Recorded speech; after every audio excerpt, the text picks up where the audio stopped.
নমস্কার, food and entertainment with দেবাঞ্জনাতে আমার সঙ্গে যে দুজন আছে তাদের পরিচয় দেওয়ার আমার মনে হয় না কিছু আছে। আমি শুধু এটুকুই পরিচয় দেব। প্রথমেই আমি অন ক্যামেরা ক্ষমা চেয়ে নিচ্ছি, আমি যাদের ইন্টারভিউ নিতে আজ এসছি তাদেরকে বসিয়ে রেখে আমি লেটে ঢুকেছি। এটা বলিস না, কারণ এটা বললে আর কেউ আসবে না, এটাই কেটে দেওয়া উচিত। ঠিক আছে, তারপরে আচ্ছা, আর এই দুজন মানুষকে নিয়ে তোমাদের তো চেনানোর কিছু নেই, কিন্তু আমার খুবই পছন্দের এবং ভালোবাসার দুজন মানুষ। অনেক দিনের পরিচয়, কিন্তু দেখা হয়তো খুব একটা হয় না, কিন্তু যখন মানে শুরুটা করি সেটা যেখানে শেষ করেছিলাম সেখান থেকেই হয়। তো এবার প্রথমে এক এক করে যাব। তনুশ্রীকে আগে জিজ্ঞেস করবো কেমন চলছে সময়, দিনকাল যেরকম চলছে, দিনকালের সঙ্গে সময় মানিয়ে নিতে হচ্ছে। ভালো যাচ্ছে, এখন সব ঠিক আছে। কাজকর্ম সবাই নিমফুলের মধুর কথা বারবার চলেই আসবে। নিমফুলের মধু সবে শেষ হয়েছে। অনেকদিন টানা কাজ করার পর একটা অবসর পেলে যতটা আনন্দ এবং ওই আর কি ওইটুকু এনজয় করা, ওইটুকু করছি। বাড়িতে যে ছানাটা আছে সে ভালো আছে? হ্যাঁ, ও ভালো রেখেছে, ওর হাতেই সবকিছু, ওরাই ভালো রাখে, ওর হাতেই সবকিছু ভালো রেখেছে। তো ওই একটু এটাই হচ্ছে ব্যাপার যে আমরা যেহেতু বাড়িতে সময় দিতে পারি না, এই সময় বাড়িতে অনেকটা সময় দেওয়া যায়। তুমি বলো তোমার কেমন চলছে? তুমি তো একটা প্রজেক্ট থেকে শেষ করে একটা প্রজেক্টে জাস্ট ঝাঁপিয়ে করেছি। হ্যাঁ, না ঝাঁপিয়ে পড়িনি, বিষয়টা যেটা হয়েছে সেটা যে অফারটা এলো, আর রাখিদির লেখা আমার সবসময় খুব পছন্দের। নিমফুলের মধুরও শুরুর দিকে বেশ কিছুদিন রাখিদি লিখেছিলেন, মানে কো-রাইট করেছিলেন। আর তার আগে যখন মিঠাই হচ্ছিল তখন একটা ক্যামিও চরিত্র উনি সৃষ্টি করেছিলেন 1-1.5 মাসে। সেটা এত ইন্টারেস্টিং ছিল যে যখন এবারে আমাকে বলা হয় যে আবার একটা ক্যামিওর অফার আসছে আর রাখিদি লিখেছেন, তখন আমি বলি যে হ্যাঁ ঠিক আছে। মানে আমার না হলে সত্যি প্ল্যান ছিল না, আমার ইচ্ছে ছিল একটু ব্রেক নেওয়ার, কিন্তু আমি ওই লোভটা সামলাতে পারিনি যে একটা ক্যামিও এবং সেটা রাখিদি লিখছেন। সো হ্যাঁ, মানে আই টুক দ্য অপরচুনিটি, আর খুবই রেসপন্স পাচ্ছি, ভালো রেসপন্স। একদম অন্য রকম একটা চরিত্র তো নিমফুলের মধুর পরে, তো সেই একটা ব্রেকও হলো, একটা মনোটনি হয়তো চলে এসেছিল। আমি এমনিতেও আসতে চাইছিলাম, মানে এই যে মানে এতদিন ধরে বাবুর মায়ের যে চরিত্র এবং তার লুক, তার থেকে তো এটা মানে একদম ডিফারেন্ট। হ্যাঁ, তো মানে তোমার মানে এতদিন ধরে একটা ক্যারেক্টার যে প্লে করেছো, সেখান থেকে এই ক্যারেক্টারটা যে শিফট করলে মানে একটু কি অসুবিধে? না, ওটা হয় না, আমরা প্রফেশনাল অ্যাক্টর, আমরা চরিত্রের ব্রিফিং নিই ভালো করে, এবং তারপরে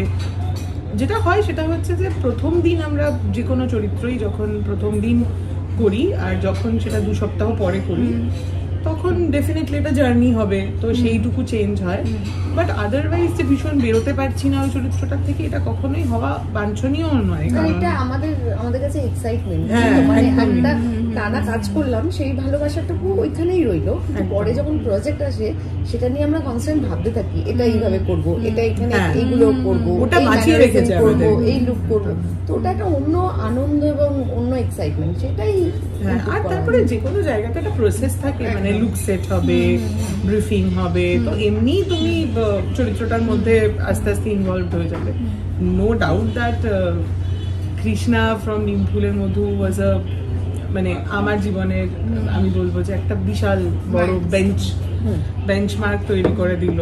এবারে কম্পিটিশনটা নিজেকে টপকে যাওয়ার কম্পিটিশন হয়তো শুরু হবে, তো সেইটা থাকবে ডেফিনেটলি। বাট ওই কারণেই এত মজা লাগছে যে একদম আলাদা একটা চরিত্র, অন্যরকম একটা বয়স, অন্যরকম জামা কাপড়, অন্যরকম কনভারসেশন, কথাবার্তা, সেটা মানুষ অ্যাকসেপ্ট করছেন, ভালো লাগছে সবার, শুনতে পাচ্ছি, জানতে পারছি, ইউনিটে সবাই খুশি হচ্ছে, কেন ওরা প্রথম দেখে আমাদের, সেটা খুব এক্সাইটিং। হ্যাঁ, এটাতে তো আগে মানে পরে আসবো, আগে আমরা একটু খাবার দাবার চলে এসছে সেটা দিয়ে শুরু করি। আর কি গন্ধরাজ ফিশ ফ্রাইস,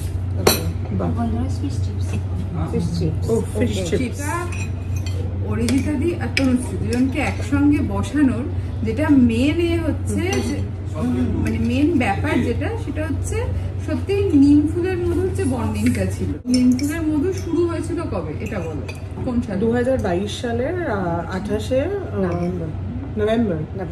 আচ্ছা, হ্যাঁ, এবার যেটা যাবে তারপর তো এতদিনের জার্নি, আমি আগে যেটা জানতে চাইবো মানে এই যে তোমাদের দুজনের যে বন্ডিংটা আর কি, এটা যখন তোমরা দুজনে, তোমরা কি আগে থেকে চিনতে দুজনকে নিমফুলের মধু? চিনতাম, একটা কমন প্লেসে আমরা একটা মিট করেছিলাম, কিন্তু আমাদের বন্ধুত্ব ছিল না। ওখানে, হ্যাঁ। তো এই যে প্রথম যখন প্রজেক্ট শুরু হলো, দুজনের কাজ শুরু হলো, দুজনের সম্বন্ধে কি ইমপ্রেশন দাঁড়ালো কিছুদিন কাজ করার পর? তোরটা বসো বলতো না, she was always being a মানে big sister to me from the very beginning. মানে আমি এটা জানতাম যে আমি ভীষণ ছড়াই, মানে প্রচন্ড, মানে আমি এক্ষুনি উঠবো, 4টে জিনিস পাশ থেকে পড়ে যাবে। আমি অপরিষ্কার নই, কিন্তু আমি অগোছালো, যেটা নিয়ে আমি প্রচন্ড ঝাড় খেয়েছি ওর কাছে। আমি অনেক কিছু, আমি বলবো আমার জীবনের অনেক কিছু গ্রোথ ওর জন্যে, মেনলি ওর জন্য, এবং বেশ কিছুটা মানুষের জন্য হয়েছে। তার মধ্যে একটা মুখ্য জিনিস হচ্ছে আমি নিজের মেকআপ নিজে করতে শিখে গেলাম, এবং তার পেছনে ওর আর মানুষের একটা হিউজ কন্ট্রিবিউশন আছে। ওরা আমাকে স্পেশাল চোখের আই মেকআপ করা হ্যানা গুলো মানে আমাকে বলে বলে। তুমি নিজে মেকআপ করতে আগে পারতে না, পারতাম না, মানে চেষ্টাও করতাম না। ও খুব একটা মেকআপে নয়, মেকআপ পারসন কোনোদিনই ছিল না। ও ইনফ্যাক্ট ও শেষ দিন অবধি আমাকে অনেকক্ষণ রিটাচ করেছি, রিটাচ কর, হ্যাঁ মেজো এটা খেয়ে এখানে কে রেখেছে। মেজো এই ডাকটাও মানে এটা আমাদের হয়ে গেছে, এটা হয়ে গেছে। আমার মনে হয় এটা আর চেঞ্জ হবে না। ও আমরা সিরিয়াল থেকে বেরিয়ে আসার পরেও, কারণ আমরা যখন সিরিয়াল করতাম আমরা অফ স্ক্রিনও ওর বাড়ি আর আমার বাড়ি একই পাড়ায়, যা হয় আর কি, আড্ডা হেনা তানা টুকটাক এদিক ওদিক যাওয়া। তো আমরা ওখান থেকে বেরিয়ে আমাদের মেজো, এমনিতেও আমাদের নিমফুলের মধ্যে সমস্ত সবার চরিত্র, তারপরেও যদিও কেউ বা অমুকে এদিকে উদাহরণ অর্ঘদা ডেকেছে বা, কিন্তু আমরা সবসময় তুমি কি বলে রাখো বর্দি আমার মেজো, মানে আমরা সবকিছুতে সবসময় একসাথে থাকতাম। মানে এখনো যদি কমন কোথাও যাওয়ার থাকে, বা দুদিন আগে জিএ 25-50 ইয়ারের পার্টি ছিল, আমরা একসাথে গেছি, একটা বাড়ির কাছে, আমরা একই পার্লার শেয়ার করি। কিন্তু সেগুলোর থেকেও মোস্ট ইম্পর্টেন্ট হচ্ছে আমার মুখ দেখেও বুঝে নেয় যে কি গন্ডগোল হয়েছে, ওর মুখ দেখে আমি বুঝে নিই যে কিছু একটা দেয়ার ইজ সামথিং। সো এই বন্ডটা খুব ইটারনাল, বন্ধুত্বটা এটা খুব ইটারনাল, এটা চট করে হয় না। তোমাদের দিয়েছে যে সারা জীবন চলবে, এইটা আমার নিমফুলের মধ্যে কাছে আমাদের, মানে আমি না বলবো শুধু বন্ধুত্ব না, বন্ধুত্বর পরেও একটা কিছু আছে, মানে মোর দেন ফ্রেন্ডশিপ। এক্স্যাক্টলি, আমাদের বন্ধুত্ব তো প্রচুর মানুষ, ওরও অনেক ভালো ভালো বন্ধু। আসলে কি বলতো, প্রত্যেকটা বন্ধুত্বের আলাদা আলাদা ইকুয়েশন, মানে এক এক সময় আমার সঙ্গে ওর যে বন্ধুত্ব, আমার সঙ্গে মানুষের আলাদা বন্ধুত্ব হবে, মানে আলাদা আলাদা থাকে, ইকুয়েশন থাকে। ওর আরো হয়তো ওর খুব ক্লোজ বন্ধু আছে, ওর অনেক বেস্ট ফ্রেন্ড আছে এই জায়গাটা। তো মেজো আর বর্দি, হ্যাঁ মানে এটা মানে মেজো তার মানে বর্দির থেকে প্রচন্ড বকুনি খান, প্রচন্ড অ্যাপ্রিসিয়েশন। ও জানে কিছু ভালো করলে ওর মতন করে পঞ্চমুখে বলাটাও খুব, মানে ওটা শেখার মতন ওর কাছ থেকে, যে কেউ যদি ওর মানে ভালো করে। দেখো আমরা এই ইন্ডাস্ট্রিটাতে না, আমি এরকম, আমি মানে বলছি না যে সবাই খুব মানে এই সবাইটা দিয়েছে, কিন্তু জেনারেলি সিনিয়র না হয় বন্ধুত্ব হয়, ডেফিনেটলি হয়। কিন্তু আমি বলছি অনেক সময় হয় কি, মানে আমি অপেক্ষাকৃত নতুন এসেছি, তো মানে ও অনেক বছর কাজ করছে, ও অনেক বছর কাজ করছে। বলছিল যে ও আমার কাছে অনেক কিছু শিখেছে। একটা হাউসে কাজ করতে গেলে অনেক ডেকোরাম, অনেক বুদ্ধি করে চলা, অনেক ওর হয়তো, আর আমি তো মারাত্মক হট টেম্পার, ওর অন্য কিছুর থেকে ওই জিনিসগুলো আমি অনেক সাবধান রাখি। এটা অবশ্য ভালোবাসা থেকে এসেছে, আমি 10 জনকে গিয়ে বলতে যাবো। আমার মনে হয়েছে ওকে আমার একবার বলা উচিত, কারণ ওর আরো পাশাপাশি এত গুণ আছে, এটুকু ম্যানেজ করে নিলে ও স্মুথলি যাবে। তো সেইগুলো কারণ কারণ আমার কাছে ওইটুকু ছিল, কারণ আমি এদের সবার থেকে আমি আমার ইন্ডাস্ট্রিতে কাজ করা অনেক অনেক দিন ধরে করছি, এবং অ্যাপ্রিসিয়েশনও। মানে আমি এটা ওর খুব বড় গুণ আমি বলবো, যে being a senior of a craft বলো বা অফ অ্যান ইন্ডাস্ট্রি বলো, অনেক সময় দেখেছি আমি ছোটদের ভালো কিছু বা মেজর কিছু স্বীকার করতে অনেকের অনেক সময় অসুবিধা হয়। যেটা একদম ওর দিক থেকে কারোর প্রতি নেই, মানে ওর মানে আমি বলে না, টম ডিক হ্যারি এনিওয়ান যদি কেউ কিছু ভালো করে অকুণ্ঠ প্রশংসা করতে পারে। মনে পড়ছে না কাকে দিয়েছে ইন্টারভিউতে, আমাকে জিজ্ঞেস করা ছিল যে নিমফুলের মধ্যে এর থেকে কাকে, আমি বলেছি যে অরিজিতার মতন আমি অভিনয় করতে চাই। এটা আমার কাছে খুব বড় মানে আমি চাই, মানে যার যে ও আমার কাছে কি পেয়েছে সেটা বলছে, আমি ওর কাছে, আমি খেতে ভালোবাসি কিন্তু আমার খাবার দাবার সম্পর্কে কোথায় কি, ওটা তো মানে huge contribution. Also she is my chamber of secret. আমি আর কাউকে যে কথা ভরসা করবো না, তুমি আসার আগেও আজকে আমি ওকে এমন একটা সিক্রেট বলেছি যেটা আমি মানে ওটা রিসেন্ট ডেভেলপমেন্ট বলেও জানতে পারলো, কেননা এখন তো রেগুলার দেখাটা হচ্ছে না, তাও মাঝে মাঝে ফোন করে যেগুলো বলার বলে দিই, কিন্তু এমন একটা সিক্রেট শেয়ার করি যেটা আমি হয়তো কাউকে বলবো না, ইনফ্যাক্ট যাকে নিয়ে সিক্রেটটা শেয়ার করবো তাকেও বলবো না, কিন্তু আমি ওকে বলেছি। আবার বলছি যে সহ্য না বলতে পারলে পেটটা খুব কষ্ট হচ্ছে, তুই শুনে নে আগে। তো এইগুলো এই বন্ডটা খুব স্পেশাল। চেষ্টা করছি একটা প্রজেক্ট যখন শেষ হয়ে যায়, এটা আমার সঙ্গে বহুবার হয়েছে, থেকে উঠে আসে দুজন বন্ধু একজন বন্ধু, আমরা চেষ্টা করেছি আমাদের নিমফুলের মধুতে সবার সঙ্গে টিমটাই এই চেষ্টাটা সবাই চেষ্টাটা করছে, সবাই করছে। আমরা মাসে একদিন বসার চেষ্টা করছি, আমরা রেগুলার গ্রুপে কথা বলার চেষ্টা করছি। এরই মাঝে আমার একটা পার্ট ওর সঙ্গে আমার যোগাযোগ, মানে ও 2-3 দিন হয়ে যাওয়ার পর আমি নাই ওকে ফোন করি, নাই একটা মেসেজ হয়, মানে এর মধ্যে একদিন আমি তেঁতুলপাতায় শুট করছি অলরেডি, ও হঠাৎ একদিন আমাকে ফোন, এই শোন না একটু কয়েকটা খাবার আছে দিতে যাবো, কাকিমা বাড়িতে আছে, আমি তাহলে কাকিমার কাছে নাম দিয়ে চলে আসছি। তো এখন the relationship is not like a co-actor or something, it's not a family thing. তো আই নো আমি মাঝখানে একটা ছবির কাজে একদিনের জন্য বাইরে গেলাম, আমি ওকে জানিয়ে গেলাম যে মা একা থাকবে, তো আমাকে বললো যে যতটা হোক যাই হোক, ওর হাজবেন্ড পিকলুদা বললো যে আমাকে আর পিকলুকে যাকে হোক ফোন করলি কাকিমাকে নাম্বার দিয়ে যা, will take care of it. তো এখন মানে এখন ইটস ভেরি মাচ মানে they are part of family. বুঝতে পেরেছি। আর দুজনের আমার মনে হয় যেহেতু আমরা খাওয়া দাওয়ার সমেত একটা আড্ডা দিচ্ছি, দুজনেরই ফুডি, খাওয়াটা আমাদের সম্পর্কে বলতে পারো একটা মেন জায়গা, যেটা because the first time I met her, আমরা প্রোমো করছিলাম খিদিরপুরের একটা বাড়িতে, নিমফুলের মধ্যে প্রোমো, সেকেন্ড ডে সেটা মনে আমাদের ফার্স্ট প্রোমোটা হয়ে গেছে, সেকেন্ড ডে প্রথম দিন তো সেখানে দেখা হয়নি বোধহয়। হ্যাঁ হয়েছিল বাট ওই হাই হ্যালো, তারপরে প্রথম দিন দেখা না হয়নি, সেট ছিল ওরকম।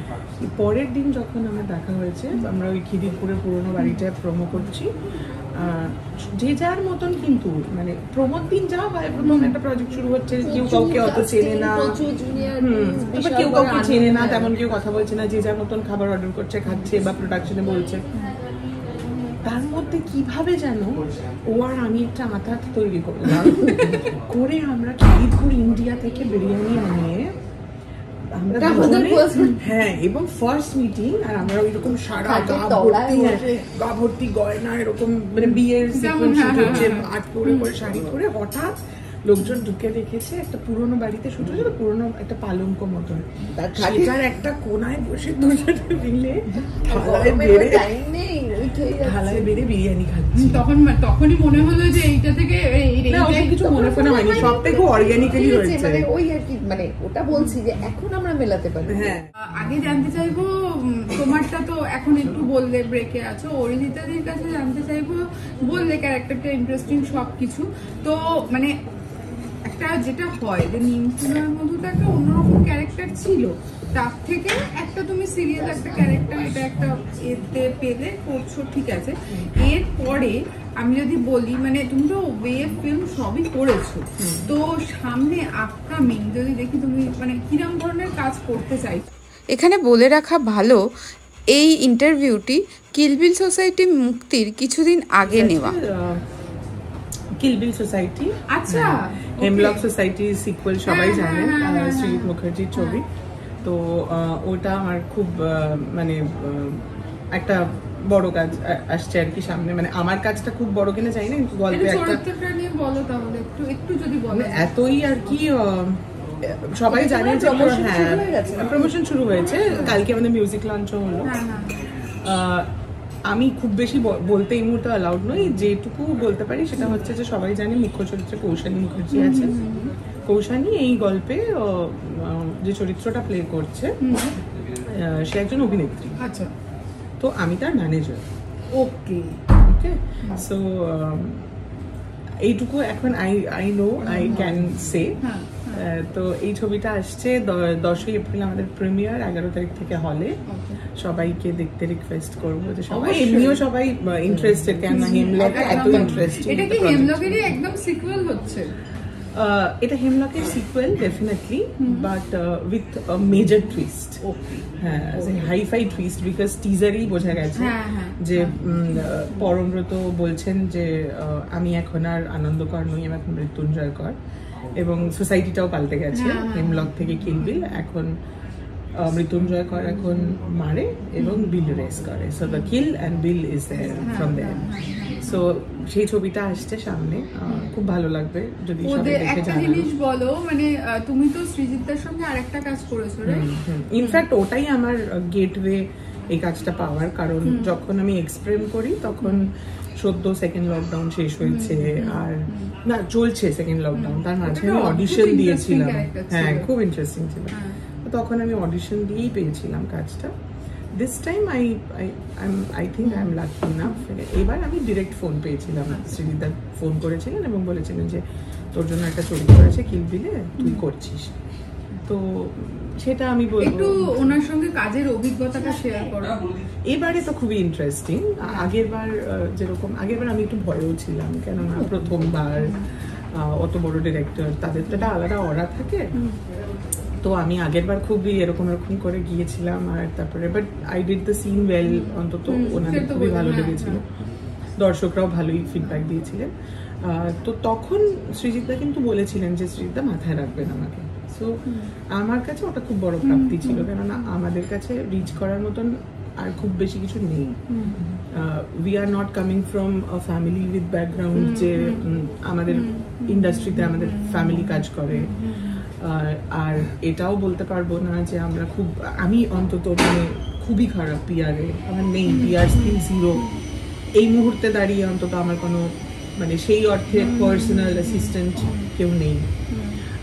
তো সেইখান থেকে দাঁড়িয়ে কাজের অপরচুনিটিস যখন পেতে হয়, আমাদেরকে ভালো কাজ করতে হয়, করে ওয়েট করতে হয় যে কারোর যদি ভালো লাগে তারা ডাকবে। তো এইবারে আমি মানে সেই দিক থেকে আমি বলবো যে আই এম লাকি যে আমি, আমার কাজটা ওনার ভালো লেগেছিল, উনি আমাকে ডেকেছেন। এবারে যেটা হয়েছিল সেটা হচ্ছে, এবারে আমি প্রথম থেকে আমি এই জার্নিটার মধ্যে ছিলাম। আমাকে স্ক্রিপ্ট রিডিং এ ডাকা হয়, তারপরে স্ক্রিপ্ট রিডিং এর দিন একটা আলাদা পুরো 2024 শুটিং হয়। এই তো মানে খুব তাড়াতাড়ি হয়েছে, খুব তাড়াতাড়ি ইম্পুলের এন্ডের দিকেও শুটিং। আচ্ছা, ওকে, তার মধ্যে রিলিজও হয়ে যাচ্ছে, খুবই ফাস্ট হয়েছে। তো এইবারে আমরা, এবং অনেকগুলো দিন, ওখানে তো একটাই সিন ছিল একদিন, এখানে এবারে 3-4 দিনের একটা ব্যাপার, একটা আউটডোর ছিল, তারপর একটা আফটার পার্টি ছিল, এভরিথিং। বাট এবারে সৃজিতার কাজ করার ধরন কিন্তু খুবই চ্যালেঞ্জিং ছিল ফর অ্যাক্টার্স, কারণ সৃজিতা ভীষণভাবে বিশ্বাস করছিলেন যে অ্যাক্টার্সরা মানে ইম্প্রোভাইজ করুক আর তার উপরে সিন তৈরি হোক। সুতরাং উনি নিজের লেখাই স্ক্রিপ্টই বলছিলেন যে যতটা ওটা না বলে নিজেদের মতন করে বলতে পারো। সুতরাং একটা পয়েন্টের পর আমরা খুবই ক্লুলেস হয়ে যাচ্ছিলাম যে আমরা কি করব। বাট দেন ওই টাইমটাও আমাদেরকে দেওয়া হচ্ছিল যে যখন এসে আমাদেরকে ওরকম ভয়ঙ্কর ঘেঁটে দিয়ে সৃজিতা চলে যাচ্ছে, তারপরে আমরা এবং বলে যাচ্ছে যে আমি 10-15 মিনিট টাইম নেই, নিজেরা ভাব, বসে কথা বল। তো একটা ওয়ার্কশপের মতন লাগলো এবারে কাজ করতে গিয়ে। অ্যান্ড আমি খুব অবাক হয়ে ভাবছিলাম যে কি করে এডিট হবে, তারপরে কি করে ডাবিং করতে গিয়ে দেখলাম সবকিছু খাপে খাপ সবকিছু হয়ে গেছে। তো ডেফিনেটলি মানে এটা বিশাল লার্নিং। না এমনি শোনা যায় সৃজিত মুখার্জি খুব রাগী মানুষ, খুব বকাঝকা করে, ভেরি সিরিয়াস কাজের জায়গায় প্রবলেম, একদম অন্য মানুষ। মানে অ্যাকশন কাটের মাঝখানে সৃজিতা যে মানুষটা আর আড্ডা মারার সময় যে মানুষটা, সেই দুটো মানুষের মধ্যে কোনো মিল নেই। He is very serious when he is on floor। যখন ফ্লোরে আছে তখন ভীষণ সিরিয়াস, মানে ইটস নট অ্যাবাউট রাগী। আমি অন্তত কোনো ঝাড় খাওয়ার জায়গায় পৌঁছাইনি, বাট আমি বুঝেছি যে ভীষণ এত সিরিয়াস যে তোর ভয় লাগবে যে আমি একটু উঁচু গলায় কথা বলবো, কি আমি আমার চরিত্রের বাইরে গিয়ে বেশি হ্যাঁ নিজেই তুই পারবি না করতে। তো যে কোনো সেন্সিবল অ্যাক্টরেরই তখন ওটা অসুবিধা হবে, এমনিও করে না লোকজন, তো দ্যাটস ইট। বাট আদারওয়াইজ আড্ডা মারার সময়, খাওয়া দাওয়া করার সময় he is brilliant, very nice, very friendly, খুব স্নেহপ্রবণ, খুব মানে টেক কেয়ার করা, যে সবাইকে জিজ্ঞাসা করা তুই খাবি, খেয়েছিস, এটাও ভীষণ আছে। তো it's a wonderful experience this time. আর এই যে পরমব্রত কৌশানী, এদের সঙ্গে কাজের অভিজ্ঞতা কেমন?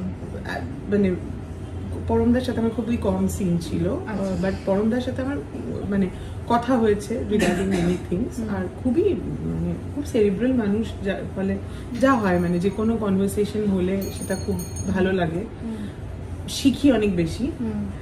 আর কৌশানীর সাথেও it's wonderful, very very helpful, very nice co actor she is. যে একটা প্রশ্ন জাস্ট জিজ্ঞেস করছি, কতটা বলতে পারবে জানি না, কিলবিল সোসাইটি কি নাকি আমরা থ্রিলার হিসেবে ধরতে পারি? না, থ্রিলার নয়। থ্রিলার না, কিন্তু একটা থ্রিলারিশ টুইস্ট আছে। আচ্ছা আচ্ছা, এটা নিয়ে অনেকটা কথা হলো।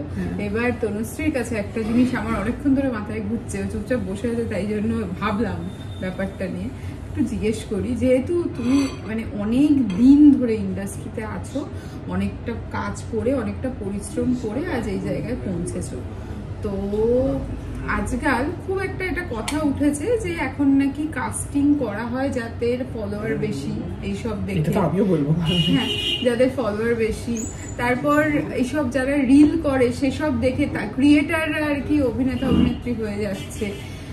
তোমার কি মনে হয়, তোমরা যে এত মানে তুমি যে এত দিন ধরে কাজ করে, কাজের মধ্যে থেকে একটা ভেরি মোস্ট ইম্পর্টেন্ট পয়েন্ট, এতদিন ধরে ট্রেনিং করে, আগেও ট্রেনিং করেছে, যেটা কারোর না থাকলে কারোর অভিনয় করতে আসা উচিত নয়, আমি ভীষণ এগেনস্টে।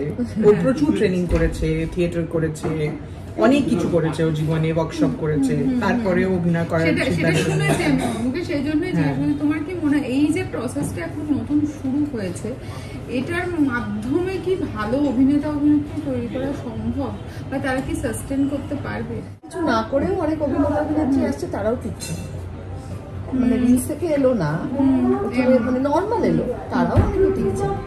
সুতরাং আমার মনে হয় যার মধ্যে অভিনয়টা আছে সে যে কোনো মাধ্যম থেকে আসো, ঠিক তাকে লোক খুঁজে নেবে এবং তার ভালো অভিনয় বেরোবে এবং সে সাস্টেনেবল হবে। সে কোন জগৎ থেকে এলো, সে কয়লাখনি থেকে এলো, কি রিলস করে এলো, কি কোথা থেকে এলো, সেটা তার পরিচয় হওয়া।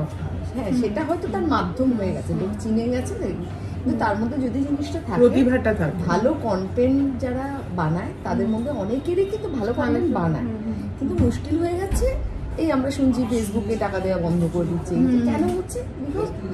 মানে অস্থিরতা শুধু না, শুধু অস্থিরতা তুমি কাকে বলবো? অস্থিরতা শুধু যে একটা জায়গায় আমরা ডাইরেক্টরা ঠিক করে দিচ্ছি এটাই জামা কাপড় খুলা মানে তা তো নয়। কথোপকথনে অস্থিরতা, হ্যাঁ, কাউকে অ্যাবিউজ করছো সেটা অস্থিরতা, কাউকে ভুল তথ্য দিচ্ছ সেটাও বাজে। আমি কিছু বললে এটা মানে নতুন কিছু বলবার জন্য আমি একটা কিছু একটা সম্ভবই এরকম জিনিস দেখাচ্ছি। যেখান থেকে শুরু করেছিলাম, আমার মনে হয় যে যার মধ্যে যদি অভিনেতা হতে চাও, যার মধ্যে অভিনয় থাকবে, সহনশীলতা থাকবে এবং পরিশ্রমী হবে, তাকে কেউ আটকাতে পারবে না। সেটা হয়তো আজকে হবে না, 10 বছর পরে হবে।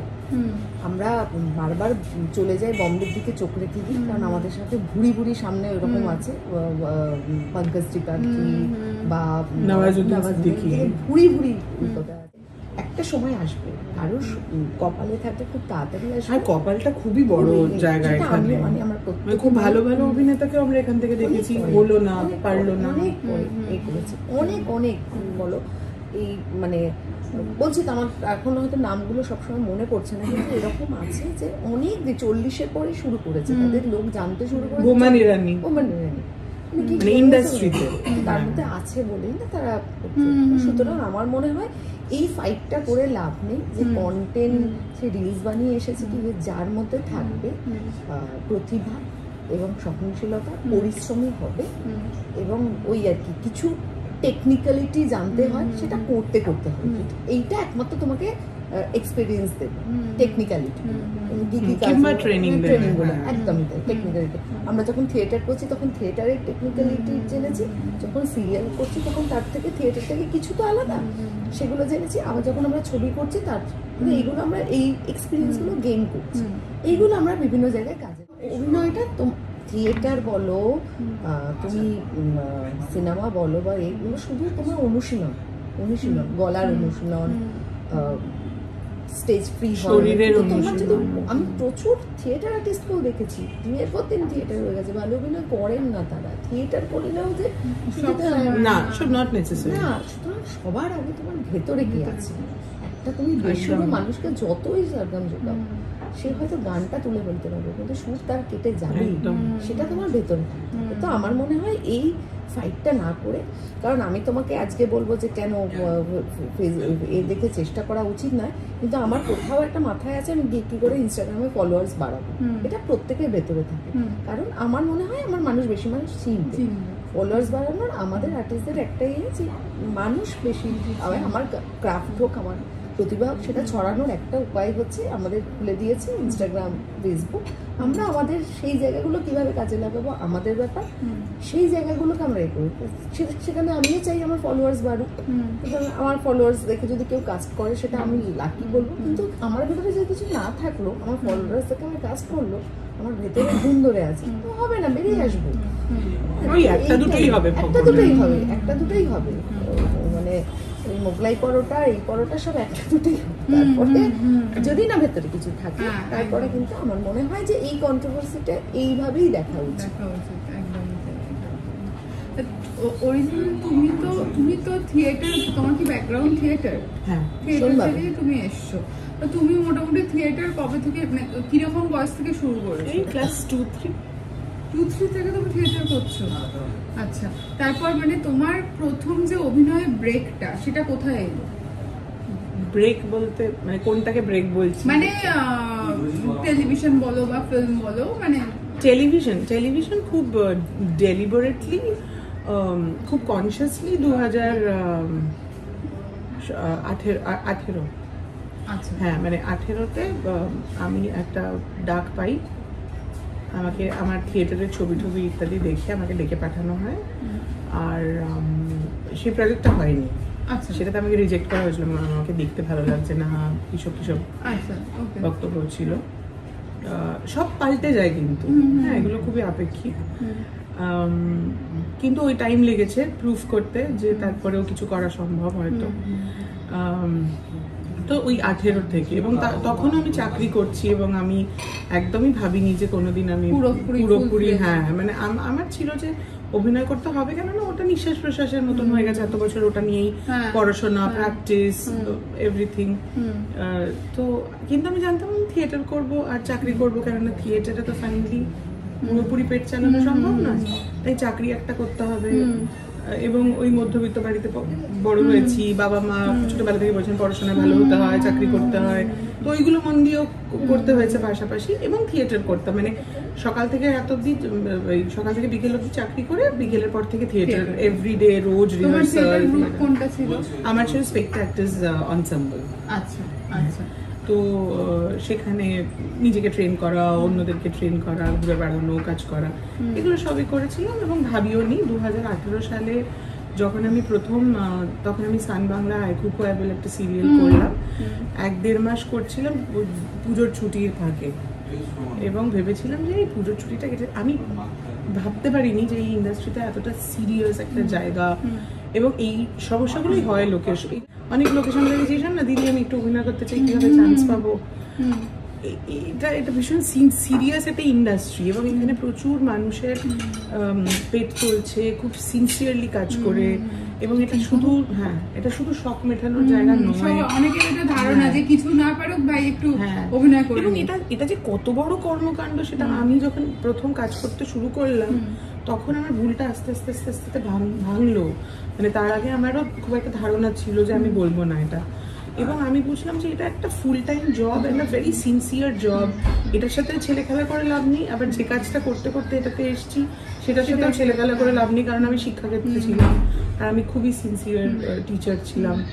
ফলে দেখলাম যে না ক্লাশ করছে, যেকোনো একটাকে ছাড়তে হবে। যেকোনো একটাকে ছাড়তে হবে। সময় আমার মনে হলো যে যেটা আমার প্যাশন, আমি যেটা করতে সব থেকে বেশি ভালোবাসি, হ্যাঁ যেটা সব থেকে বেশি করতে ভালোবাসি, এবং যদি সেটা করে সাস্টেনেবল টাকা পয়সা পাওয়া যায় তাহলে কেন সেটা করবো না। মানে থিয়েটার যে ছোটবেলা থেকে করেছি, নিঃশ্বাস প্রশ্বাসের মতন অভিনয় করতে পছন্দ করেছি, তো এই চিন্তা ভাবনা থেকেই যে আরো বেশি করবো, আরো বেশি করবো। আমার সবসময় জানিস তো যে আমারও খুব লাকি মনে হয় এই যে আমরা প্রতিনিয়ত পেপারে দেখি কর্পোরেট হাউসে সুসাইড হ্যাঁ না কি যে আমরা এমন একটা কাজ করে আমাদের পেটটা চালাচ্ছি যেটাই আমরা করতে চেয়েছি। হ্যাঁ আজকে লাকি যে আমরা এখন অব্দি পরপর সুযোগ পেয়েছি, কারণ ওটাও কিন্তু আমরা যে সারাদিন কাজটা করছি আমাদের ওই ক্লান্তিটা নেই বাবা আর বসের কাছে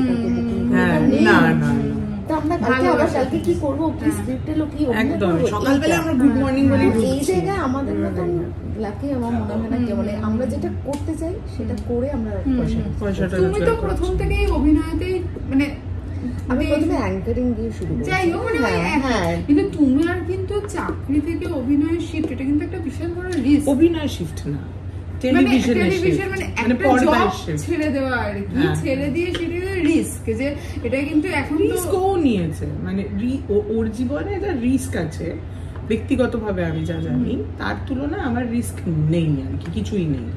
তো রিস্ক মানে সবাইকে কম বেশি নিতে হয়েছে, কেননা খুব আনসার্টেন একটা ইন্ডাস্ট্রিতে আমরা কাজ করি। আমরা আজকে জানি না কালকে কি হবে। হ্যাঁ, আর এই যে এখন ফরম্যাট পাল্টাচ্ছে আস্তে আস্তে, শুনছি আমরা ওয়েব সিরিয়াল শুরু হচ্ছে, সিরিজ হয়ে যাচ্ছে। তো এই নিয়ত পরিবর্তনশীল একটা ইন্ডাস্ট্রি, তাতে নিয়ত নিজেকে চেঞ্জ করে করে টিকে থাকা, এইটা তো মানে রোজ রিস্ক নিই আমরা এভরিডে। কিন্তু সেটা ওটার মধ্যে একটা এক্সাইটমেন্ট রয়েছে। তুমি তো মোটামুটি 2018 থেকে এখানে, তুমি তো অনেক দিন থেকে আছো। আমি 12 বছর বেশি। হ্যাঁ, তুমি আমাকে একটা জিনিস বলো, তখন যখন তুমি কাজটা শুরু করেছিলে সেটার সঙ্গে এখন তুমি মানে চেঞ্জেস কি দেখতে পাও? মানে ব্যাপারটা কি ভালোর দিকে গেছে নাকি মানে মনে হয় একটু খারাপের দিকে গেছে? আমি যখন শুরু করেছি তখন আমি নতুন হিসেবেই তো শুরু করেছি, আমার না ওই এতটা তখন আমার ভাবার সময় ছিল না যে তখন ইন্ডাস্ট্রি কিভাবে চলছে, তখন কিভাবে চলছে। বরং আমি বলবো এখন এই আমাদের আর্টিস্টের বন্ডিংটা আমরা শুনেছি যে সিনিয়ররা খুব স্নেহ করতেন, কিন্তু কোথাও একটা দূরত্ব রাখতেন। আমি বলবো আমাদের এই মেকআপ রুম বন্ডিংটা এটা হয়তো ডেলি মেকার জন্যই হচ্ছে, এটা যেহেতু আমরা 12 ঘন্টা বেশি দিন থাকি একসাথে। কিন্তু এই যে আমার হাজব্যান্ড করতেন বাচ্চুদা, সুব্রত, তো আমাদের থেকে সিনিয়র লিলি দি, ওনার সম্পর্কে আর কি বলছি, তো ওনার সঙ্গেও আমরা ঝালমুড়ি খেয়েছি। মানে এই এমন এমন গল্প করেছি, এবং আমি তো এত জ্বালিয়েছি বল, আমি প্রচন্ড জ্বালাতো। আমরা ভয় পেতাম এটা মানে এটা লিখবি যা যা করতেন উনি সব নিজের বাড়ি থেকে, এবং রোজ আমি ভয় দেখাতাম যে এটা আমায় দিয়ে দাও, এই বালাটা দিয়ে দাও, এই চেনটা দিয়ে দাও। আর এত বদমাশ ছিল ও লিটারালি মাকে, আর মা হাসতো। দেখবে আমাদের প্রায়শই সিন থাকতো, লিডি যেখানে বসতেন বড় বউ পেছনে, আর আমি গলার চেনটা টানতাম অন শট। হ্যাঁ, দেখি মা দেখি, আর এমন অসভ্যতা করতো মায়ের সাথে, মা হাসতে শুরু করতো। মা লাস্টে এক একদিন, এবার ওটা ওদের কোড ল্যাঙ্গুয়েজ হয়ে গেছিল, মা তুমি আজ কোন রাস্তা দিয়ে যেন বাড়ি ফিরবে। না একদিন মায়ের শরীরটা খারাপ হয়েছে, তোমাকে দেখতে যাবো, বলছে না সন্দেশের মধ্যে ঘুমের ওষুধ দিয়ে দিবি। মাও খুব এনজয় করতেন। একদিন অসুস্থতার একটা সিন হচ্ছে, ঘুম হচ্ছে না, আমি আংটিটা অনু কাটো কাটো কাটো আমার আংটি ধরে পড়ে খুলে দিচ্ছে। তো এইগুলো সারাক্ষণ চলতো। প্লাস আমি যেহেতু দুষ্টু মহিলা ছিলাম, আর মা খুব সিরিয়াস হয়ে যেতেন, মা খুব এফেক্টেড। মানে ওটা দেখে আমি বুঝতাম যে যা কিছু কাজ হচ্ছে। হ্যাঁ, সবার আগে আমার উপর রেগে যেতেন, সিনটা কি মানে এরকম মনে হচ্ছে আমি সিন চলতে চলতে বকে দিয়েছে, যে বকা নেই, বলছে এই এরকম। আর যেই আমাকে বকতো সঙ্গে সঙ্গে বলতো, মা তাহলে সব গয়না আমার, তো আমি তো ভালো সব গয়না আমায় দিয়ে দাও। হয়তো একটা কিছু ডায়লগ ক্লাইম্যাক্সে কিছু একটা ডায়লগ বলে কাটবো, বেশি বড় বড় কথা, এই লাঠিটা দিয়ে মারবো, লাঠি দিয়ে মারবো। তো সেটাই আমি বলছি, যেখান থেকে শুরু করলাম যে এই বর্ণিংটা সেই সময় আমি পাইনি। মানে সেই সময় তফাৎটা অনেকটা ছিল, ওই ছোঁয়াটা পেতাম না। দ্বিতীয় কথা হচ্ছে আর একটা জিনিস হতো, এখন আর একটা হিউজ চেঞ্জ হচ্ছে, সেই সময় টিআরপি নামক বস্তুটা থাকতো না।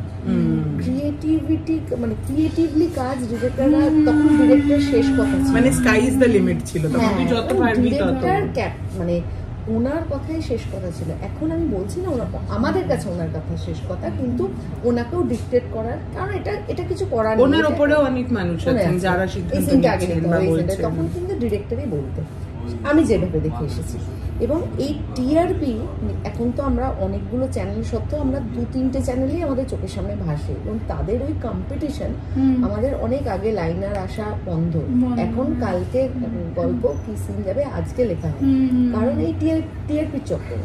কারণ ওদের কালকে মানে বৃহস্পতিবার মানে যে টিআরপির যে সমস্যাটা, যে কালকে কি মানে এটা হবে কি হবে না, পুরো গল্প ঘুরে গেল। তো তার জন্য ব্যাংকিং থাকে না আমাদের, এবং আমাদের ওই ছুটি নেওয়া এই জিনিসগুলো কিন্তু খুব মানে অনাস্থার জায়গায় চলে গেছে। এই জায়গায় তখন কিন্তু অনেক কুল মাথায়, ঠান্ডা মাথায় কাজ হতো, এবং আস্তে আস্তে এখানে হবে, এখানে ধরে ধরে কাজ ছিল না, একদমই তাই, ধরে ধরে কাজ হবে। এখন এই 8 ঘন্টা স্লট, তার মধ্যে অনেক কিছু দেখা যাবে, প্রত্যেকটা এপিসোড টান হবে, এত শুটিং করলাম ফেলে দিতে হচ্ছে, কারণ টান করতে, কেন ওই একটাই টিআরপি। তাহলে কি কাজের মানটা এই ক্ষেত্রে কোথাও পড়ছে? সেটা দেখো, কাজের মান পড়ছে মানে ধরো, হ্যাঁ আমি বলতে পারি যে আমাদের বেশ কিছু সিরিয়াল, পুরোনো দিনের সিরিয়াল এখনো মাথায় আছে, কারণ ওই সাহিত্য থেকে নেওয়া হয়েছে বা সাহিত্য থেকে না নিয়ে এলো লেখা, কিন্তু কাজের মান পড়েছে কি পড়েছে পরের কথা, কিন্তু এখন তো ওইদিকে কেউ দেখছে না, এখন হিউজ একটা মানি চলে এসে, তখন একটা অবশ্যই সেটাও ব্যবসা ছিল, কিন্তু এখন এত, তাহলে তুমি বলবে যে আমরা বলছি এই সিরিয়াল ভালো না, এত টাকা আসছে কোথায়, সেই লেনদেনটা তো নিশ্চয়ই কোথাও একটা দর্শক দেখছে বলে দেখছে, তো সেখানে আমরা বিচার করতে পারবো না কাজের মান পড়ছে কি হয়েছে। আমরা যেটা বলতে পারবো যে আন্ডার প্রেশারে থেকে আমাদের প্রচুর কাজ করতে হয়, আর তার জন্যই আমাদের এই বন্ডিং এত হৃদ্যতা বেড়েছে, কারণ অনেকটা সময় আছে আমরা পাই একসঙ্গে একে অপরকে দেওয়ার, এবং ওই মেকআপ রুমেই আমাদের খাওয়া, ঘুম, আমাদের দুঃখ কষ্ট শেয়ারিং সবটাই হয়ে যায় ওখানে। মানে আমার তো আর কোনো বন্ধুকে আমি ফোনে বলার দরকার নেই, এখানেই আমার শেয়ার হয়ে গেল। আমার বাড়িতে যদি ঝগড়া হয় আমি ওখানে এসে সবার আগে ওদেরকে বলে এই করতে করতেই বন্ডিংটা হয়। এইরকম ভাবে যে প্রেশারে কাজটা করছো, এতে যে মানে হয় না একটা চরিত্র নিয়ে ভাবা, সেটা নিয়ে সেটাকে তারপর জাস্টিফাই, ওটা দেখো ওটা আমরা হয়ে গেছে, ওটা নিয়ে আমি স্পেশালি নিমফুলের কথা বলবো। নিমফুলে কিন্তু এত প্রেশার, এত রকম যে ধরনের বলছিল যে কর্পোরেট প্রেশার্স থাকে এন্ড এভরিথিং, সেগুলো সবই ছিল না তা না, বাট তারপরেও কিন্তু আমরা ক্রিয়েটারদের সাথে বসে চরিত্র নিয়ে আলোচনা করার সুযোগ পেয়েছি, যেটা খুব মানে রেয়ার আমি বলবো, যে তারা ইনফর্ম করেছেন যে এরকম একটা ট্র্যাক আসছে, এরকম হতে চলেছে, আমাদের অনেক ইনপুটস অনেক সময় ওরা কাজে লাগিয়েছেন। তো ওই কারণে নিমফুল খুব আইকনিক হতে পেরেছে ইন এভরি সেন্স, যে ওটা দেখে লোকজনের মনে হয় না যে খেলো হয়ে গেল, দারুণ আমাদের দেখে আমরা ভাবতাম এত ভালো ভালো সিন পেয়েছি, এবং একে অন্যের পরিপূরক ছিল প্রত্যেকটা ক্ষেত্রে বলছি, from technician to makers to us to the directorial department, সবার পরিপূরক ছিল। তো সবটা একসাথে মিলে যদি করা যায় না, আর আমরা বরং অনেকটাই পুরোনো ধাঁচের নতুন করে কাজ করেছি, যে একসাথে সবাই মিলে রান্না বান্না হচ্ছে, খাওয়া দাওয়া হচ্ছে, সেটা ক্যাপ্টেন অফ দ্য শিপের জন্য খানিকটা হয়েছে। আমাদের অনুপ চক্রবর্তী, আমাদের যারা লিখতেন বা তৈরি করতেন চরিত্রগুলো বা ক্রিয়েটিভ দায়িত্বে যারা ছিলেন, সৃজিত দাস, অভিক, ওরা সবসময় ফ্লোরে থাকা, আমাদের সাথে কথা বলা, এগুলো আমার মনে হয় কি সবাই যদি একসাথে কাঁধে কাঁধ মিলিয়ে যে কোনো কাজ করে না, তাহলে সেই শোটার একটা ইম্প্যাক্ট পড়বেই আলাদা, যার জন্য নিমফুল আইকনিক হয়ে গেল। তো সেটা একটা খুব বড় ম্যাটার। আড্ডা দিতে দিতে আমাদের পাতে চলে এসেছে গরমা গরম কোজিওজির টিক্কা কাবাব, চিকেন টিক্কা কাবাব। দেখে ব্যাপারটা লোভনীয় লাগছে। তনুশ্রী এরকম ভাবে শেষ করলে আমি চেষ্টা করছে, টেস্ট করে দেখো। বলো, কথার মানে বলতে না বলতে একটা বিশাল সাইজের পিৎজা চলে, সেটা কি চিজ বা 4 চিজ পিৎজা। আচ্ছা, পুরো ব্যাপারটাই সবকিছুই লোভনীয় লাগছে দেখতে। তো আমরা এই খাবার ব্যাপার নিয়ে বলি, মুখে দিয়েই বলি, ভালো, বেশ ভালো গেছে। বলো শুনি। যেটা অফ ক্যামেরায় কথা আলোচনা হচ্ছিল, হ্যাঁ খাওয়া দাওয়া ওরকম। হ্যাঁ তো আগে আমি যখন বন্ধুদের সাথে বেরোতাম, ও আসার আগে, তো আমি ডিসাইড করতাম কি মেনু, কি খাওয়া হবে, এই হবে। ও আসার আগে মানে ও আসার পরে আমি নিশ্চিন্ত কোথায় কি অর্ডার দেবে। আমাদের একটা মেজর পার্ট ছিল নিমফুলের মধ্যে মেকআপ রুমে বিকেলবেলা খাওয়া, লাঞ্চ, এবং বাড়ি থেকেও কি নিয়ে যাওয়া হয়? লাঞ্চটা বাড়িতে। এবার বিকেলের জন্য খাওয়া। আর এলাবোরেট লাঞ্চ, মানে ওর আর আমার বাড়ি থেকে বিশাল বিশাল তেতো থেকে অম্বল অব্দি সব যাবে। সব থাকে। সেগুলো কি নিজেরাই রান্না বান্না করে নিয়ে আসে? না, আমরা সেই সময় অনেক সময় পারতাম না, হয়তো আগের দিন ছুটি ছিল, একটা পদও রান্না করলো। ওর মা অসাধারণ রান্না করে, মিরাদিও। হ্যাঁ মিরাদি অসাধারণ রান্না করে। আমি যেহেতু মিরাদির আমার বাড়ির যে হেল্পিং, হ্যাঁ, তো রান্না করে। আমার মাও খুব ভালো রান্না করেন, কিন্তু মায়ের হাতের খাওয়া থাকে না, সেই জন্য খাওয়া হয় না। তো যেটা নিয়ে কথা বলছিলাম, যে কোথাও গিয়ে বাড়ি সন্ধ্যেবেলা খাবার অর্ডার করা, কলকাতা শহরে আমি খুব ঘুরে ঘুরে খেতাম, ঘুরে ঘুরে এই আছে এই আছে এই আছে, কিন্তু ওর কাছে আমি হার মেনে গেছি। ওর কাছে যে এত হদিশ, এত রকম খাওয়া, এত রকম, আমি এটা মানে এটা একটা মানে মেজর এডুকেশন ওর কাছ থেকে নিয়ে নেওয়া। সত্যি সত্যি মানে সমস্ত ধরনের রেস্টুরেন্ট, ক্যাফে কোথায় কি পাওয়া যায় সব সমস্ত রকম কুইজিন, সমস্ত রকমের মশলা, কোন এবং ও প্রত্যেকটা খাবারে মোটামুটি 20 মিনিট একটা খাবারের পেছনে স্পিচ দিতে পারবে। ও এতটাই নলেজ, কিন্তু সিরিয়াসলি বলছি। ও এটা নিয়ে পড়াশোনা করেছে একটা সময়, ওর ইন্টারেস্ট আছে। এটা নিয়ে পড়াশোনা মানে একটু বলো। লোকজন যে বই পড়ে, ফিকশন পড়ে, নন ফিকশনে প্রবন্ধ পড়ে ইত্যাদি, আমি খাবার, মশলা, কুইজিন, বিভিন্ন দেশের রান্না, কোন ঘরানা থেকে কোন রান্না আসছে, কোন দেশের কোন ল্যান্ড ভাগ হয়ে যাওয়ার পরে কি হলো, আচ্ছা, হ্যাঁ, মানে everything, history and anthropology of food I use to study. And also আমার একটা সাংঘাতিক স্বভাব আছে, সেটা ওই জন্য ও আমাকে সবসময় বলতো যে আমাকে 10 মিনিটের বেশি জোম্যাটোতে থাকলে ও বলতো যে আজকে আর তোর খাবার অর্ডার হবে না। Because I used to go to the Zomato reviews and read everything. তাহলে তো If I select one restaurant, তাহলে তার যত রিভিউ জোম্যাটোতে অ্যাভেলেবল আমি সব পড়বো, তারপরে গিয়ে সেগুলোকে আমি ইন্টারনেটে সার্চ করে দেখবো আর কোন কোন সাইটের রিভিউ আছে, কি আছে, কি বৃত্তান্ত, কোন খাবার কিভাবে বানাচ্ছে, অথেন্টিক কি অথেন্টিক না, এভরিথিং সব ডিটেলসে পড়ার পরে আমি যখন ডিসিশন নেবো, তখন মোটামুটি দেখতে শুরু করেছিলাম 12টায়, লাঞ্চ 2টোয়, এরকম হয়েছে 4টেতে আমি খাবার অর্ডার দিয়েছি। এবং যখন এটাও ওরা জানতো যে যখন আমি ভীষণ রিসার্চ করছি, মানে আজকে আমার ইনডিসিশনের চূড়ান্ত হয়েছে মাথায়, ফলে I will end up with biryani. আচ্ছা, আর যখন আমি কিছু ঠিক করতে পারবো না, তখন ফাইনালি বা অনেক কিছু দেখার পর আমার মনে হলো আমার একটা ইথিওপিয়ান খাওয়া উচিত, যেটা পাওয়া যাচ্ছে না কলকাতায়। তাহলে কি খাওয়া উচিত? তাহলে বিরিয়ানি কেন biryani staple for me all time favourite. Mutton biryani. Mutton biryani তো এই ফেভারিট খাবার কোন কি আমি বলবো? সব ভালোবাসে খেতে, বাট ও মাটনটা ভালোবাসে না। আমি মাটন খাই না, আমি কোনো রেড মিট খাই না, আমি ডিম ভালোবাসি না। আচ্ছা, আমি ভয়ঙ্কর মাছ ভালোবাসি, মেছো ভীষণ মাছ ভালোবাসি আমি।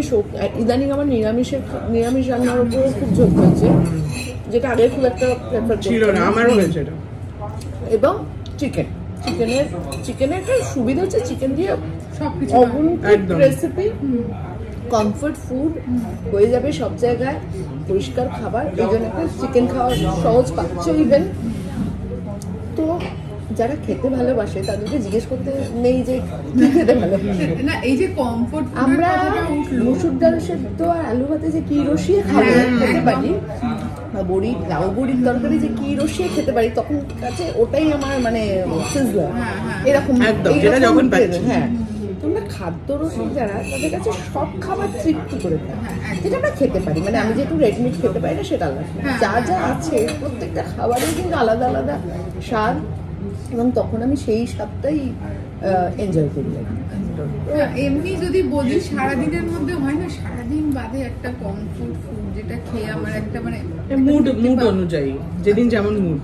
আচ্ছা, বেসিক্যালি আমি লাঞ্চটা আমি খুব এলাবোরেট ভাবে করি। লাঞ্চে আমার 2-3 পদ হলে খুব ভালো হয়, এটা ওর সঙ্গে আমার মিল আছে। লাঞ্চটা ভালো খেতে হবে, লাঞ্চটা ওরকম মানে আমরা we used to lunch like a king। হ্যাঁ, মানে ওই একটা ব্রেকফাস্ট কিছু একটা করে নিলাম, যা খুশি করে নিলাম। ডিনার তো আমি করি না, ইন্টারমিডিয়েন্ট করতে হবে, খুবই কম, এবং করলেও ছোট করে করি। লাঞ্চটা খুব রসিয়ে খাই, এবং মিনিমাম 3টে পদ হবে, এবং মেজো বা মানসী আমরা যখন থাকতাম আমাদের 7 পদ বিশাল কোর্স খেতাম আমরা। তোমার চেহারা দেখো তো, না না, ও তো রাত্রির পর সন্ধ্যে 6টার পর 6টা 6:30, 8 খুব বেশি 8টার পরে তুই ওকে কিছু খাওয়াতে পারবি। ইন্টারমিডিয়েন্টে একটা সুবিধা যে তুমি সবকিছু খেতে পারবে মোটামুটি। মিষ্টিটা তো যে কোনো ডায়েটেই যত পারো কম খাও, সব কিছু খেতে পারবো, বাইরের খাবার খেতে পারবো, কিন্তু একটা সময় টাইমের মধ্যে খেতে হবে। ওরা আর একটা সিক্রেট আমার জানে, সেটা হচ্ছে খাওয়ার পর ওকে পৃথিবীর, ওকে তুমি অস্কার সেরিমনিতে দেখেছো, এবং সেটা 2:30টার সময়। হতে পারে ওটা মিস করে গেল, কারণ ওকে ঘুমোতেই হবে, মানে খেয়ে উঠে ও 2টি ভাত খাবে, আর ও যেখানে জায়গা পাবে ঘুমিয়ে পড়বে, যেখানে ও দাঁড়িয়ে দাঁড়িয়ে ঘুমিয়ে যেতে পারে। সেটা অ্যাটলিস্ট 8 ঘন্টা, মানে খুব মিনিমাম বললাম। পেয়ে গেলাম তো 3 ঘন্টা টানা ঘুমোতে পারবো, আচ্ছা। যদি না হয় 8 ঘন্টা ঘুমাও। আর এরকম হয়েছে, আমি গাড়ি চালাতে চালাতে ব্যাংকে গেছি, গাড়ি চালাতে রাস্তায় সাইড করে দুটো কাঁচ তুলে লেকে বিবেকানন্দ পার্কে ঘুমিয়ে নিয়েছি। তার আগে খেয়ে বেরিয়েছো? আমার ঘুমটা দরকার। ওই ঘুমটাকে না ঘুমোতে দিলে পুরো সব সেদিন আমি আর ওর সাথে কথা বলবো না অন্তত। এবং প্রতি পদেও খেঁচাবে এবং বলে যাবে যে ওই ঘুমটা যে ঘুমোতে দিসনি, তার জন্য এটা তোকে সহ্য করতে হচ্ছে। মানে রাতের থেকেও এই ঘুমটা বেশি ইম্পর্টেন্ট। এবং দুপুরের পরে যখনই আমাদের সিন থাকতো, দুপুরে এটা তো সবাই জানতে পারি, কিন্তু 2.5 বছর একসাথে সংসার করছে সবাই। দুপুরের পরে ধর ওর ক্লোজ বা কিছু, দুপুরের পরে ওর ক্লোজ মানে ডিরেক্টোরিয়াল ডিপার্টমেন্ট বিভিন্ন ঘরে খুঁজছে ওকে, সেটে, এমনকি সেটে যেটা লিলিদির ঘর হতো, মায়ের ঘর, ওইখানে ওই যে লিলিদির বিছানাটা, সেটার একটা কোনায় প্রচুর জিনিসপত্র, তার মাঝখানে এইটুকু ওই গুটি ওর শুয়ে ঘুমিয়ে পড়েছে। ঘুমোতে আমাদের সেটগুলো কি হতো, শুটিং যে পোর্শনটা, যে জায়গাটা হতো না, বালিশ ফালিশ দিয়ে চাপা দিয়ে সোফাটা উল্টে দিল, ওখান থেকে সাইড করে একটা কোনার মধ্যে আমার ওকে ঘুম থেকে ইম্পসিবল। যেদিন ঘুমাতে না দিই, তাহলে আমার সেদিনটা হয়ে গেল আর কি, শেষ। তোমাকে ঘুমোতে দিতে হবে। ওই যে ও ঘুমিয়ে নিল, আবার আবার আমাদের ইন্টারভিউটা প্রায় শেষ পর্যায়ে এসেছে। কটা একটু র্যাপিড ফায়ারের মতো একটু প্রশ্ন। চলো। আমি 3 জন ডিরেক্টরের নাম বলবো, 2 জনকেই বলছি। একটু যদি র্যাঙ্কিং এর বেসিসে বলি যে না, যোগ্যতাই নেই, না যোগ্যতা ওই হিসেবে না, তার সঙ্গে কাজ করতে ইচ্ছুক আর কি। আমি কাজ চাই সবার কাছ থেকে, পাগল লাগে যে ডাকবে তার। এই র্যাঙ্কিং এর যিনি 3 নম্বর থাকবেন, উনি বলবেন এখন আমাকে অ্যাপ্রোচ করো না, যাও দুজনের সাথে কাজ করে তারপর এরকম ফাঁদে ফেলিস না আমাদের। বাজে কেস। আচ্ছা ঠিক আছে, তাহলে অভিনেতাদের দিয়ে আমরা যেতে পারি। আরো খারাপ। ঠিক আছে, চলে কিছু তো করতে হবে। হ্যাঁ, এই 2 জনকেই জিজ্ঞেস করছি এক এক করে। 4 জন অভিনেতার নাম বলছি, একটু যদি নিজের পছন্দ অনুসারে যদি একটু র্যাঙ্কিং দাও আর কি। যিশু সেনগুপ্ত, শাশ্বত চট্টোপাধ্যায়, ঋত্বিক চক্রবর্তী, অনির্বাণ ভট্টাচার্য না চক্রবর্তী, দুজনেই খুব ভালো অভিনেতা। অনির্বাণ ভট্টাচার্য। আচ্ছা বল কি ছিল? শাশ্বত চট্টোপাধ্যায়, যিশু সেনগুপ্ত, ঋত্বিক চক্রবর্তী, অনির্বাণ চট্টোপাধ্যায়। আমাকে দিয়ে শাশ্বতদা আমার পছন্দ অনুযায়ী বলছি। হ্যাঁ, পছন্দটাই বলছি। শাশ্বতদা, যিশু সেনগুপ্ত, ঋত্বিক চক্রবর্তী, অনির্বাণ। তোমারটা একটু শুনি। Same actually. আচ্ছা, 2 জন নায়িকার নাম বলছি, কে বেশি পছন্দ? শ্রাবন্তী, শুভশ্রী। শ্রাবন্তী অনেকদিন ধরে কাজ করছে, আমি শুভশ্রীর কয়েকটা ভালো কাজ দেখেছি, সেই জন্য আপাতত আমি শুভশ্রীকে দেখবো সামনে। আচ্ছা, শ্রাবন্তী না, শুভশ্রীকে আমি কিন্তু মানে আমি বারবারই বলছি, এরা সবাই আমার থেকে সিনিয়র, এবং ওইটা নিয়ে কিছু না।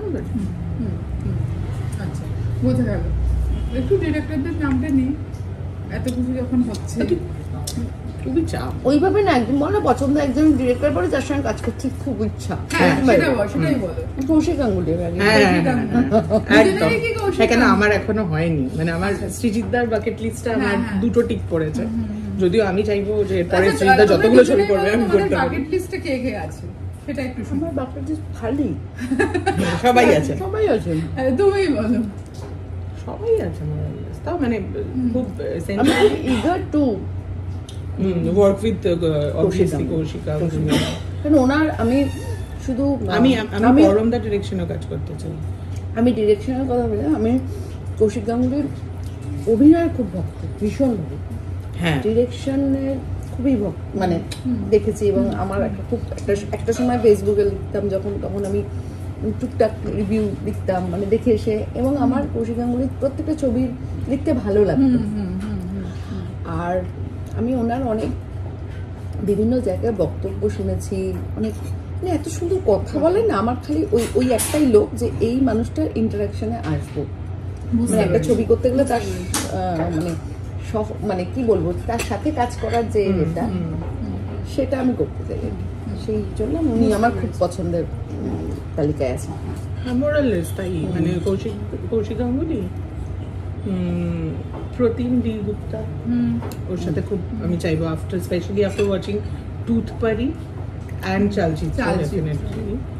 টুথপারির পর আমার সত্যি ভীষণ পছন্দ হয়েছিল। আমি একদম মানে I really want to work with him. I want to work with ধ্রুবদা, সৃজিতদা আগেন, যতবার ততবার। পরম দা ডিরেকশনে আমার খুব কাজ করার ইচ্ছে আছে, স্পেশালি আফটার ওয়াচিং এই রাত তোমার। আমি ভীষণ মুভড। দেব না জিৎ? আমি জিৎ। অপর্ণা সেন যদি কখনো আবার ছবি করেন করতে চাই। ঋতুদার অপশনটা আমাদের কাছে নেই। We are very unlucky. হ্যাঁ, কি পরম দা না দেব না জিৎ? আমি জিতের মানে ফ্যান গার্ল, আমি জিৎ আমার যাচ্ছে। আপনি? আমি দুজনকেই খুব মানে দুজনের মানে দুজনই ডেফিনেটলি কমার্শিয়ালি ভেরি হিট। আমি জানি না ঠিক মানে ওইভাবে রাখা যায় কিনা, নো আইডিয়া। আসলে ভাবা হয়নি বোধহয় কোনোদিন। না ওইভাবে সত্যি কখনো কম্পেয়ার করে ভাবি, আমি কোনোটাই ভাবিনি। বাট না, আমার একটা মুখ দিয়ে বেরোলো যে সেই সময় আমি খুব ছোটবেলায় দেখতে খুব ভালো লাগে। জিদ্দার ফ্যান ছিলি তুই? খুব ভালো। এবং আমি এখনো ইনস্টাগ্রামে জিদ্দাকে দেবদা নিজেকে অনেক ভাঙছেন রিসেন্টলি, অনেক রকম ট্রাই করছেন। একদম দেবদা, লেটস সি। আচ্ছা, এবার যদি বলি মানে একদম এক কথায়, মানে একটা সিনেমার নাম যদি বলতে বলি, যে মানে যেটা হচ্ছে মোস্ট ফেভারিট, যে কোনো সিনেমা? হ্যাঁ, যে কোনো। হ্যাঁ, আচ্ছা, একটা সিনেমার নাম আমার এখনো পর্যন্ত আমি বারবার দেখি, গুপি গান। একটা সিনেমা যেটা খুব মানে all time favourite, Scent of a Woman. All time favourite, Al Pacino. আচ্ছা আচ্ছা, এবার সত্যি আড্ডার একদম শেষ পর্যায়ে চলে এসেছি। আমরা খুব ভালো খাবার খেয়েছি, পেট পুরো একদম ফুল। না, আমি একটা এবার অদ্ভুত আবদার করব, যার জন্য প্রস্তুত দুজনেই করে যাচ্ছিস তখন থেকে বল। যার জন্য দুজনেই প্রস্তুত ছিল না। আমি জানি এক্ষুনি তোমার সঙ্গে হাই করে উঠবে। আমি একটা গান, না না না, আমি একটা বলে দিচ্ছি, মেজো খুব ভালো গান করে। আজকে শুনবেন, ওর চ্যানেলে ওর পেজে আছে, খুব ভালো গান করে। আর আমি খুব ভালো গান শুনি, তো অপূর্ব শ্রোতা আমি সত্যি আমি নিজেদের লিসনার। কোনো গান তুই ফেলে দেখ, ও জানে, আর কেউ জানে কিনা ও জানে। একটু মাঝে মাঝে অত্যাচার করে মানে গাওয়ার জন্য না কিসের জন্য, শুনিয়ে দেয়, চালিয়ে দেয়, ও শেখায়, মানে বাধ্য করে যাতে আমি শিখে নিই এবং গাই। এরকম কি গান শুনি? এরকম বহু গান আছে, অন্য ভাষা, মানে বাংলা না, বাংলা হিন্দি। বাংলা হিন্দি ওর বিশাল, আমার নলেজের সামনে চুপ করে যাবো। যে গান কেউ শুনেনি ও ঠিক শুনেছে। তাহলে তো ও টুনির মাটাও শুনেছে। ও সব শোনে, ওর সব থেকে বড় গুণ হচ্ছে ওকে কি ক্লাসিক্যাল দেখি, সেমি ক্লাসিক্যাল, দাদরা টুংরি থেকে শুরু করে টুনির মা, দিদির বিয়ে সব শুনেছে। আমি ওর সঙ্গে মিশতে পারি, আবার যারা একদম টিপিক্যাল টুনির মা তাদের সঙ্গেও আড্ডাটা দিয়ে আসতে পারি। ওখান থেকে মেজে আমাকে টেনে নিয়ে আসবে, চলো কি হচ্ছে না মানে আই এম নট দ্যাট ক্লাসিস্ট, কিন্তু আমি বুঝতে পারি না কি কথা হ্যাঁ, বলে। মানে আমি ও সবার সঙ্গে মিশে যেতে পারে কিছু মিশে যেতে পারি না, আমার থেকে অনেক বেশি। No doubt. মানে ওটা আর কি, মানে গানটা আমি খুব ভালো শুনি, মানে আমার আসলে আমার দুটো পরিবেশ, আমার বাবার বাড়ি এবং আমার মামার বাড়ি এবং আমার শ্বশুর বাড়ি, তিনটেই গানের পরিবেশ। আচ্ছা, তারা কোনো না কোনো ভাবে মানে গানের সঙ্গে হাজবেন্ড যুক্ত। তো মিউজিশিয়ান, এত বড়। আমার মা সুগায়িকা ছিলেন, আমার মামার বাড়ি এখনো আছে, হ্যাঁ মানে এখনো গান উনি কমিয়ে তা দিয়েছে। তুমি নিজে গাও না? ওই নিজে গুনগুন করে গাই। আমার বললাম ওর অনেক ভালো গুণের মধ্যে এটা যে ও জানে কোথায় থামতে হয়, ওর নলেজটা নিয়ে কোনো প্রশ্ন চ্যানেলটা খুলে ফেলবো না, ও কোনোদিন করবে না। হ্যাঁ তো কিন্তু আমার শুনে মানে আমি না তুই ভাবি না শুনবে না। তো ওই গান শুনতে আমার ভীষণ মানে গান মিউজিক নিয়ে নাচা করতে ওর সঙ্গে আমার এই দুটো জিনিস ভীষণ কম। খাওয়া গান থিয়েটার খানিকটা, আর একটা তো বলা যাবে না ক্যামেরার সামনে। তো এই কতগুলো জিনিস আমাদের এত ভালো মিলেছে, তো সেই জন্য আরো মনে হয় যে বন্ডিং এর কথা যেখান থেকে আমরা শুরু করেছিলাম, যে এই কমন কিছু ব্যাপারগুলো এত মানে হাজবেন্ড ওয়াইফ যখন বিয়ে করে তার আগে এইগুলো খোঁজে আমাদের মানে প্লে করে দিলেই হয় না। কিছুতেই আমি যখন গানটা গাওয়াতে পারলাম না, আমি খালি দুজনের কাছে এটাই একটা করে জিজ্ঞেস করব, সৎপাত্র বলে না না না তোমাদের এখনো অবধি টিল নাও যদি বলি নিজের জীবনটাকে একটা লাইন দিয়ে ডেসক্রাইব করো, এটা গানের লাইন হতে পারে, কবিতার লাইন হতে পারে, ইন্টারেস্টিং কোনো ডায়লগ হতে পারে, বল ভাবতে হবে। চিন্তায় ফেলে দিয়েছি দুজনকে। বড়দিকটা বলবো? এই কি ওর জীবন উল্টো উল্টো না, আমারটাই বলছি। একটা এই মাথায় বলতেই দেখেন একদম একটা জায়গায় গিয়ে মিলছে না ব্যাপারটা, সব করে টিক মার্ক পড়ে গেল একটা জায়গায়। এটা আমি শুনবো অফ ক্যামেরা।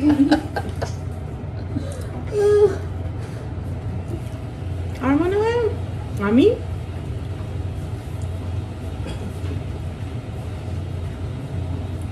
ওই বিপদে মারা রক্ষা করো এ নয় মোর প্রার্থনা, বিপদে যেন না করি পারে, মানে ওইটাই। মানে আমি লাইনটা হয়তো ঠিক করে বললাম না এই মুহূর্তে, কিন্তু রক্ষা করতে হবে না ঈশ্বর, কিন্তু রক্ষা মানে যেন ভয়টা না পাই, যেন এগোতে পারি। কেন আমি বুঝেছি আমার জীবনটা ভয়ঙ্কর bumpy road, O ups and downs যাবে, রক্ষা করতে হবে না কিন্তু ভয়টা যেন না পাই, ওটা বাস দেখে নিও।